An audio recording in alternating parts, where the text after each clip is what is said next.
Kupwad MIDC पोलिसांकडून 53,000 किमतीचा 2 kilo गांजा जप्त केला असून 2 आरोपींना अटक केली आहे। याबाबत पोलिसांकडून मिळालेली अधिक माहिती अशी की कुपवाड वनविभाग ते दत्तनगर जाणाऱ्या रोडवर हॉटेल वैभव समोर नशा करण्यासाठी वापरण्यात येणारा गांजा विक्री करण्यासाठी दोघे जण आले असल्याची माहिती कुपवाड पोलिसांना मिळाल्यानंतर कुपवाड पोलिसांनी सदर ठिकाणी सापळा रचला।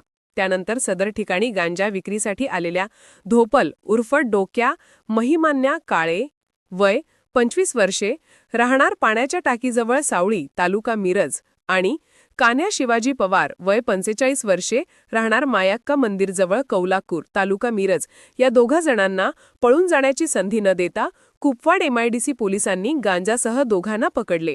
त्यांच्या ताब्यातील 53,125 रुपये किमतीचा 2 किलो 125 ग्रॅम गांजा पोलिसांनी जप्त केला आहे।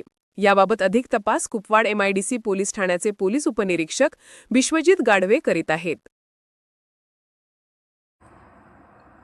अर्धराज्य न्यूज चॅनलला लाईक करा, शेअर करा आणि सबस्क्राईब करा।